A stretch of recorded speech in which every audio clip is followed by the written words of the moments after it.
Hi, we just finished meeting for pronunciation practice on Tuesday, March 26th, and we started with the American English pronunciation of karaoke. Karaoke.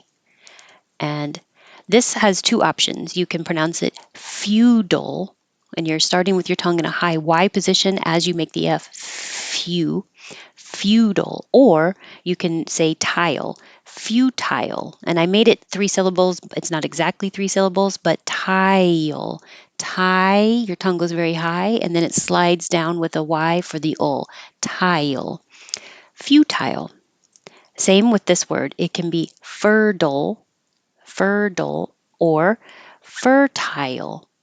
And that's more British pronunciation. Americans are definitely going to use the feudal and fertile. Mourning, whether it's the OURN, which means sadness, or OR, daytime, morning, exactly the same sound. Morning.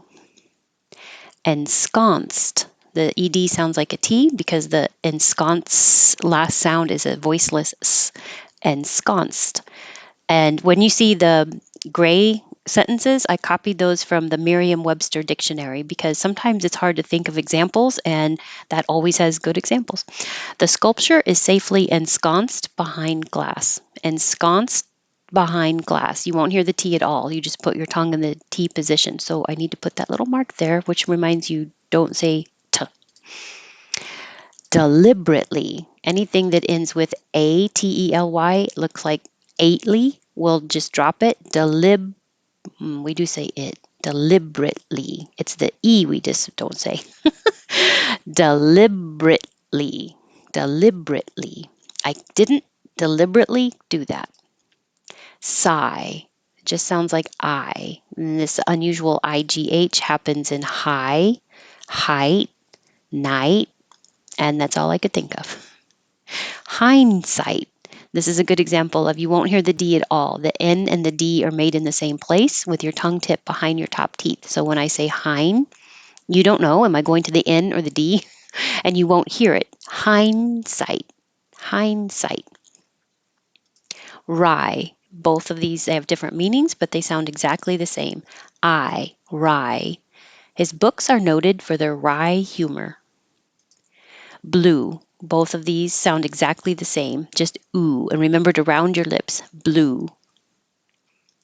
Hawthorn. This is a kind of flower. I didn't know that. A tree, a blooming plant. Hawthorn. Frown. The vowel is ow, so remember to open and keep your lips back when you begin. Ow, and then round with a ooh at the end. Ow. Turn that frown upside down. Furrow. Furrow. Also round your lips for the O. When he frowns, a deep furrow forms in his brow. It's this. Furrow.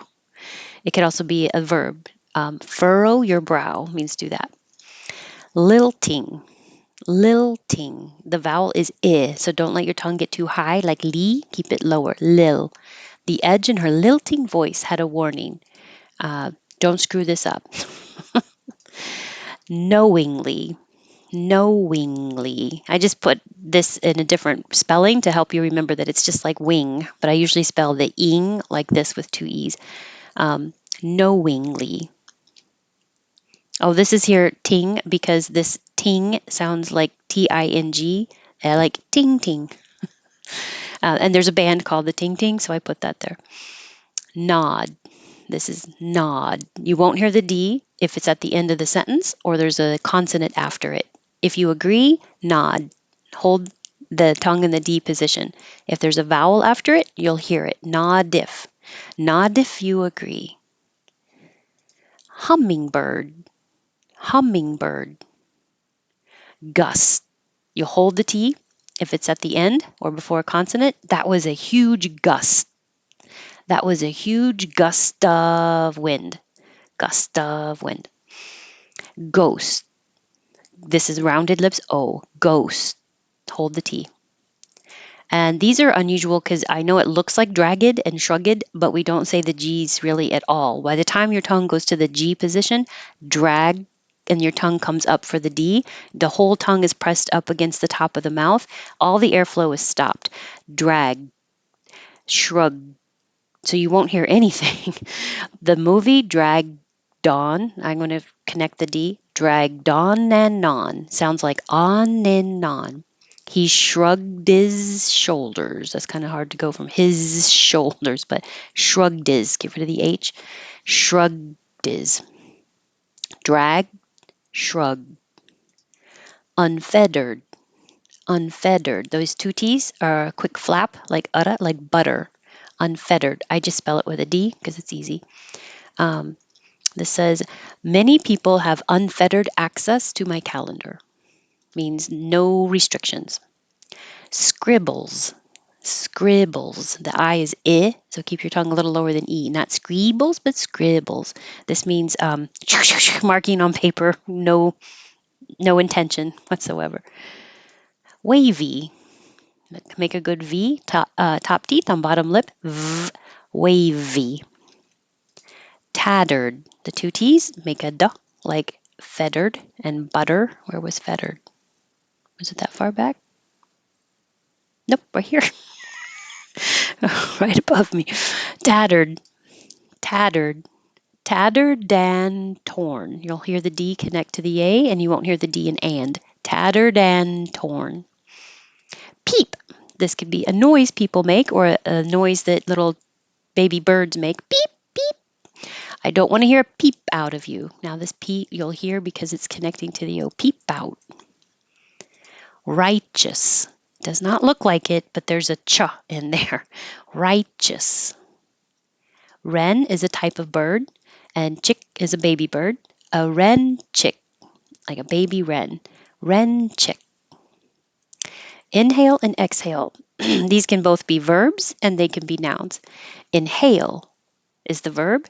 Exhale is the verb. Inhale is the noun. Take a big inhale. Exhale is the noun. Did I say verb before?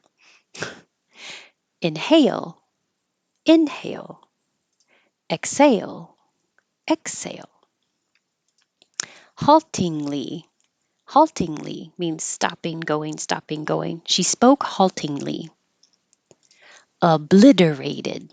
And the vowel is I, like it, so keep your tongue I, not E. Obliterated. All right, now without stopping. Karaoke. Feudal or futile. Fertile or fertile. Morning. Ensconced.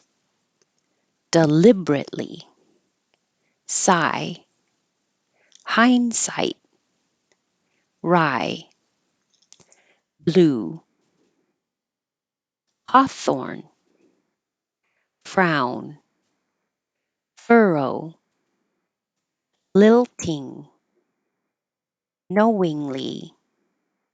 Nod. Hummingbird. Gust. Ghost. Drag.